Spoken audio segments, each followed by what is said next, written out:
we sing, "Praise God, the source of all our gifts." Do we really believe that? We work so hard to make a living. We get our education. We struggle to find the right work to use our interests and all the skills that we have. We worry about our investments. We invest in our children. The price that money has and wealth is a burden for many of us. Do we believe that that money is symbolic of all the gifts that God has given us? Well, to put it on the flip side, try taking that stock portfolio with you after you die. The only thing we take with us to the next life is the love that we've shared with each other. Now, if we use those resources to generate love and grace, it is an investment in eternity. Think about that as we sing, "Praise God, from whom all blessings flow," the source of all and who or what we are. This is why I've said many, many times, and I sincerely mean it, if you feel resentment or anger when you hear the church asking for money again, if you get frustrated or feel guilty because you don't have enough money to share at the level that you want, it's really the time to hold back from making a financial gift until the time comes when you can give with a generous and joyous heart. The Apostle Paul says we're supposed to give, he uses the word for the root, hilariously. We're to give with joy. And if that intention isn't there, maybe it's time to wait and let other givers carry your participation in the life of the church. You're welcome here whether you can give a penny or not. But if you just, again, I use this as a metaphor, if you're just tossing a 20 in the plate without any intention or purpose, wait until the idea of generosity grows to a reality in our hearts. It's one of the biggest challenges of church institutional stewardship today, is to help the donors connect with the results of what they do when they give to God's mission through the church.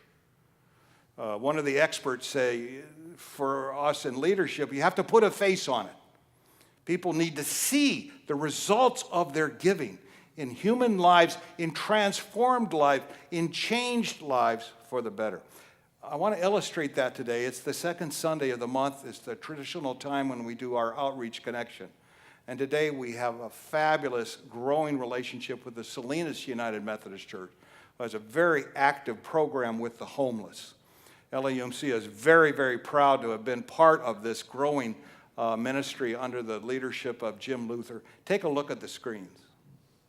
Oh, it's good to see you again, and I can't wait for you to hear the video and see the pictures of the stories this year of the people who somehow through the mystery of faith and the mystery of life ended up making a connection here at the church.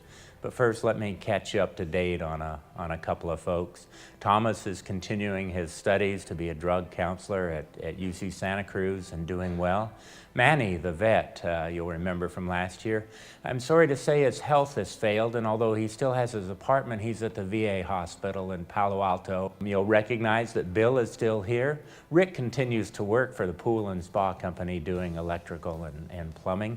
And a couple weeks ago, I had the joy of seeing Lily Rose, who's almost 3 years old and just is becoming a happy big little girl. And we hope in about 8 months we'll be reunited with her mother. Watch this year's, folks. I think you're going to be surprised. I think you're going to hear the church at work in the world, feeding the hungry, healing the sick, clothing the naked, and just sharing the good news that God promises a new beginning. I found myself in quite the predicament. I was a victim of a crime, and so unfortunately lost my job and my housing. My church that I attend to every Sunday heard about my situation and offered me a room here while I get back on my feet. And now that I'm here, so many more doors open up for me. So now I'm attending college full time. And then from there, I just started noticing this church is different in every aspect. And it just sucked me in, which is a great thing. It was a wonderful thing. I was doing drugs for the past 10 years, and it got pretty heavy. And I ended up going to jail. Once I got into here, I started going to meetings every day, and then shortly after that, I started rebuilding a relationship with my parents, and today it's better than it's ever been in my life. God's doing so many wonderful things for me, and I really believe that when you are doing what is best for you in your life, and you know when you're done and you're ready to just, to live life. I'm a career alcoholic, drug addict, one of those individuals that had some really tough issues with God.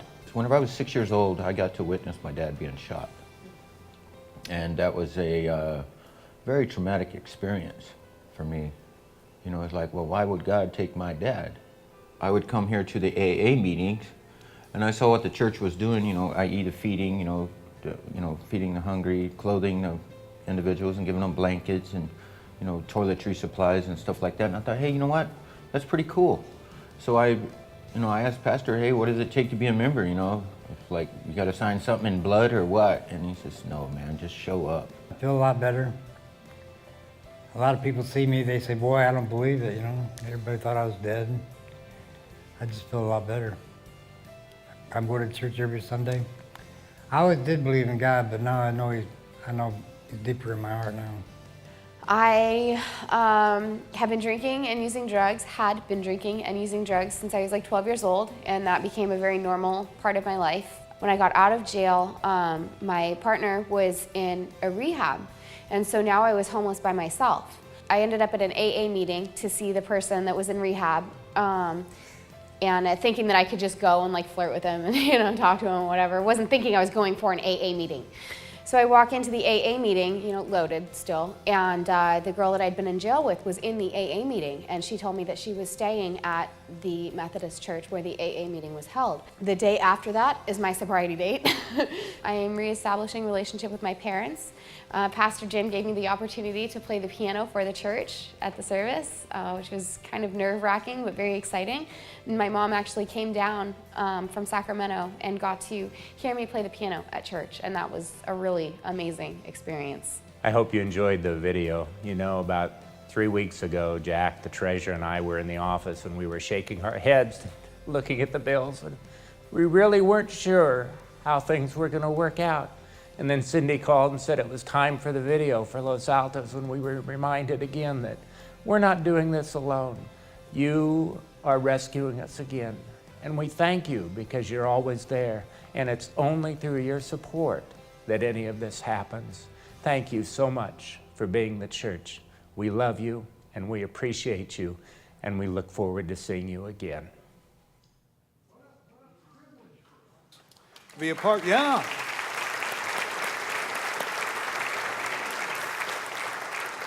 The privilege for us to be in connection with a church in Salinas or a church in Mountain View that's working with the most vulnerable, the poorest of the poor, the ones that are struggling the most in our society.